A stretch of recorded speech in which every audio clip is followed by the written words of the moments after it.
ओम classes में सभी बच्चों का स्वागत है। हम वृत्त चैप्टर में आज वृत्त के क्षेत्रफल से संबंधित कुछ प्रश्न को देखेंगे जो कि परीक्षा में पूछा गया है। लेकिन उसके पहले हम वृत्त के क्षेत्रफल से संबंधित जितना भी सूत्र है उसे पढ़ लेते हैं। अच्छा से उसे याद रखना है, सूत्र याद रहेगा तभी सब प्रश्न बनेगा। वृत्त के चारों तरफ के खींची गई रेखा को हम परिधि कहते हैं, इसे पढ़ लिए थे पहले। वृत्त के केंद्र से होकर गुजरने वाली रेखा को व्यास कहते हैं। अब वृत्त की सबसे बड़ी जीवा भी व्यास ही होता है और व्यास के आधे दूरी को ही त्रिज्या कहते हैं। अब पढ़ेंगे वृत्त की परिधि। वृत्त का परिधि होता है 2πr। वृत्त का क्षेत्रफल जो है होता है πr²। अब अर्धवृत्त की परिमिति, अर्धवृत्त का परिमिति पूछेगा तो होता है π+2 इंटू r। अब वृत्त अर्धवृत्त का क्षेत्रफल, पूरा वृत्त का क्षेत्रफल है πr², तो अर्धवृत्त का क्षेत्रफल होता है हाफ πr²। याद रखना है, अर्धवृत्त का क्षेत्रफल होता है हाफ πr²। अब वृत्ताकार वलय का क्षेत्रफल, इस भाग को वलय कहते हैं, बीच वाला भाग को। जब दो वृत्त एक साथ हो और उसके बीच का भाग का निकालना हो क्षेत्रफल तो लगाएंगे पाई इंटू कैपिटल आर का स्क्वायर माइनस स्मॉल आर का स्क्वायर, पाई इंटू बड़की आर का स्क्वायर माइनस छोटकी आर का स्क्वायर हो जाएगा वृत्ताकार वलय का क्षेत्रफल। अब देख लेते हैं त्रिज्या खंड का क्षेत्रफल। वृत्त के त्रिज्या खंड का क्षेत्रफल पूछेगा। वृत्त का ये भाग जो दिख रहा है जिससे काला रंग से रंगे इसे पूरा कहते हैं त्रिज्या खंड। त्रिज्या खंड का क्षेत्रफल हो जाएगा πr² थीटा बटे 360 डिग्री। त्रिज्या खंड का क्षेत्रफल होता है πr² थीटा बटे 360 डिग्री। अब चाप AB बराबर, चाप AB बराबर होता है πr थीटा बटे 180 डिग्री। चाप AB बराबर सूत्र हो जाएगा πr थीटा बटे 180 डिग्री। अब त्रिज्या खंड की परिमिति, त्रिज्या खंड का परिमिति होता है 2 + पाई थीटा बटे 180 डिग्री इंटू r। 2 + पाई थीटा बटे 180 डिग्री इंटू r। जितना सूत्र लिखे हैं, जब तक सूत्र याद नहीं रहेगा प्रश्न नहीं बनेगा। अब इसमें पढ़ेंगे कि वृत्तखंड का क्षेत्रफल, इतना तब तक उतार लें कॉपी में। अब देख लेते हैं वृत्तखंड का क्षेत्रफल। ए भी जो चाप दिख रहा है उसके नीचे जितना भी भाग दिख रहा है इसे कहते हैं वृत्तखंड। अब वृत्तखंड का क्षेत्रफल होता है r² पाई थीटा बटे 360 डिग्री इंटू 1/2 साइन थीटा। याद रखना होगा वृत्तखंड का क्षेत्रफल अगर पूछेगा तो होता है r² पाई थीटा बटे 360 डिग्री माइनस 1/2 साइन थीटा। अब वृत्तखंड का परिमिति, वृत्तखंड का परिमिति होगा l + पाई r थीटा बटे 180 डिग्री। l + पाई थीटा बटे 180 डिग्री। l जो है ए भी जो जीवा दिख रहा है इसका लंबाई है, यल हो गया ए बी जीवा की लंबाई प्लस पाई आर थीटा बटे 180 डिग्री।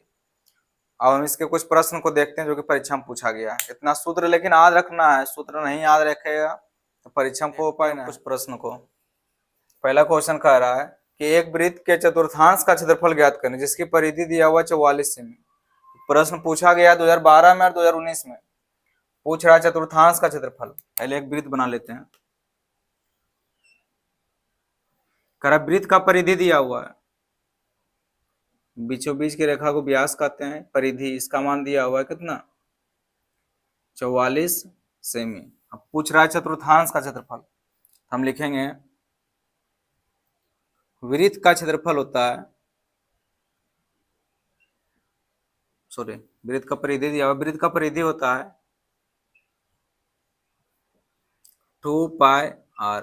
वृत्त का परिधि दिया हुआ है कितना, 44 सेमी।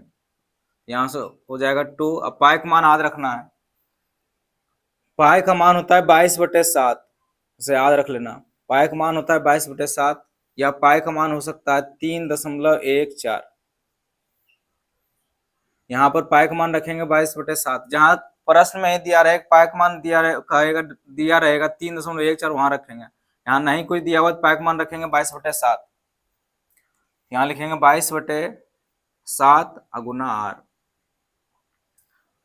22 दूनी 44 से 44 कट गया तो r बराबर चला आएगा कितना, 7 सेमी। 7 यहाँ जाए गुना हो जाएगा, r का मान आ गया 7 सेमी, त्रिज्या निकल गया। अब पूछ रहा है वृत्त के चतुर्थांश का क्षेत्रफल।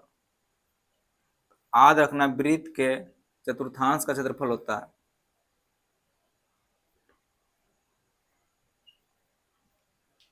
वृत्त के चतुर्थांश का क्षेत्रफल।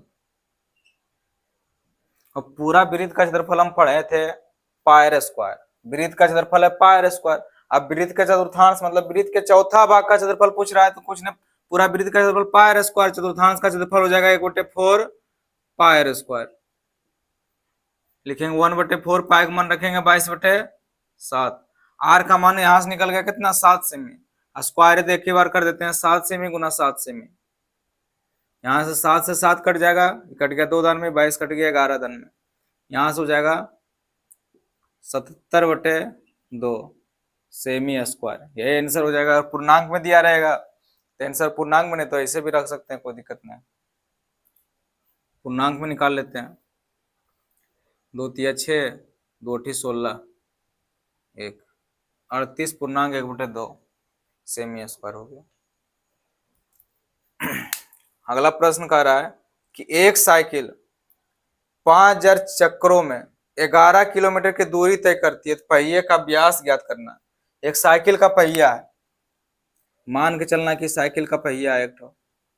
साइकिल का पहिया कह रहा है कितना चक्कर पहिया मार रहा है, पूरा 500 चक्कर।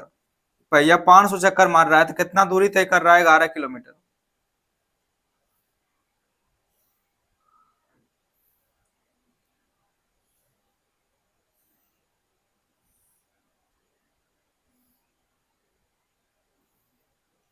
मान के चलो ये साइकिल का पहिया कह रहा है कि 500 चक्कर, 500 राउंड घूरता है तो कितना दूर जाता है, 11 किलोमीटर। तो पहिए का व्यास पूछ रहा है। पहले दिया हुआ है दूरी, कितना दूर जा रहा है, 11 किलोमीटर। इसे पहले बदल देते हैं मीटर में। मीटर में बदलने के लिए 1000 से गुना करेंगे तो हो जाएगा मीटर में।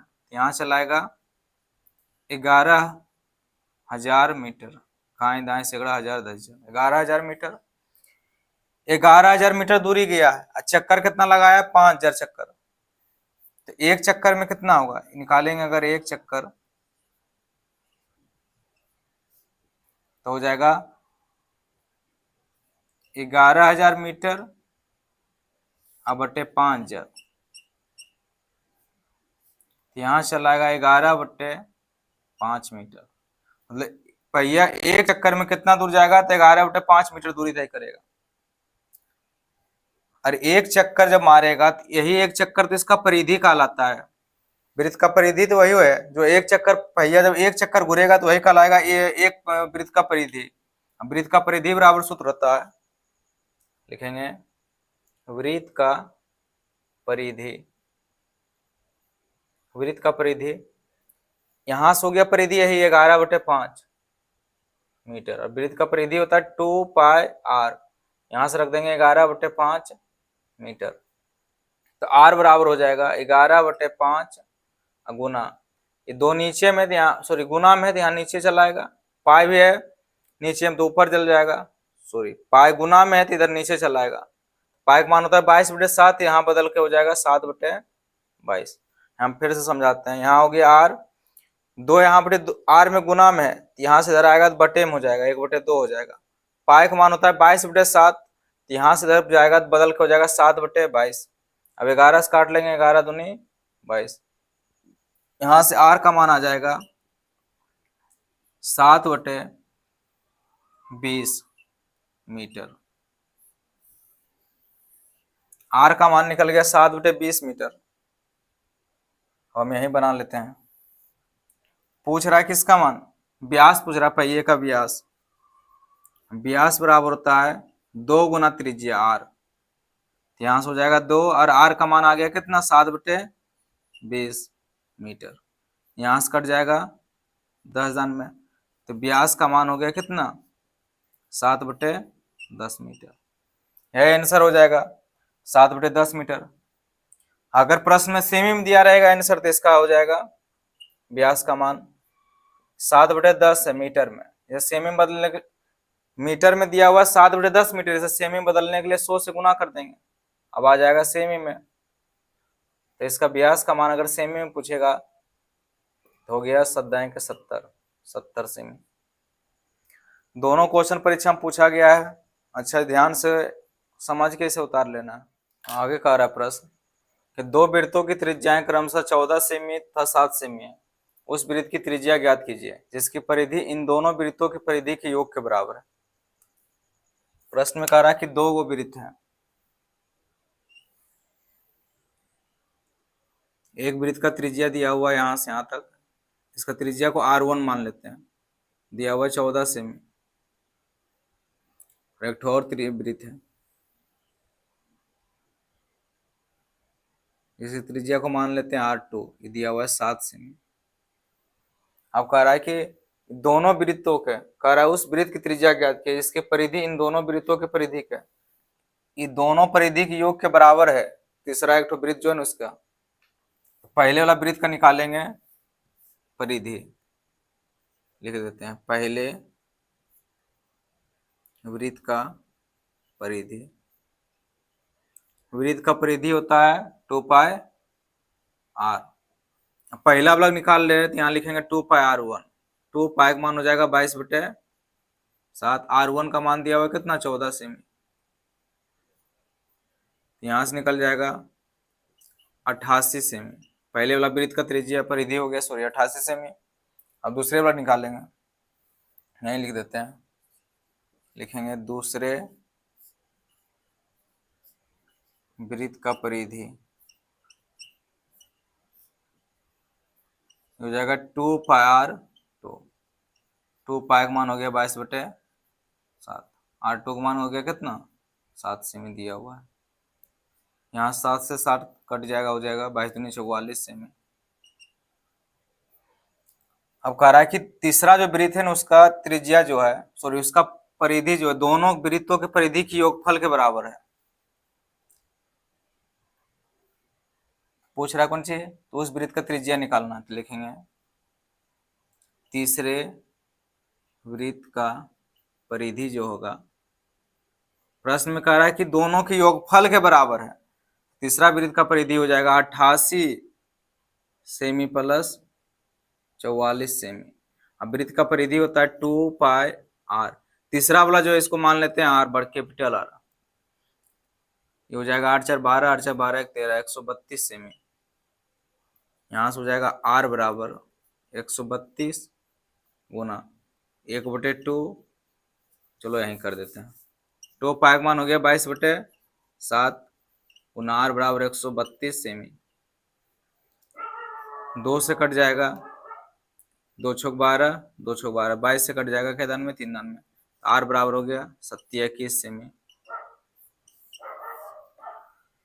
तो तीसरा जो बड़ा वाला वृत्त बना, कर उस वृत्त का त्रिज्या ज्ञात कीजिए जिसके परिधि इन दोनों वृत्तों के योगफल कहते हैं, इन दोनों के योगफल के से जो बना है तीसरा वृत्त उसका त्रिज्या हो गया कितना 21 सेमी, यही हो जाएगा इसका आंसर।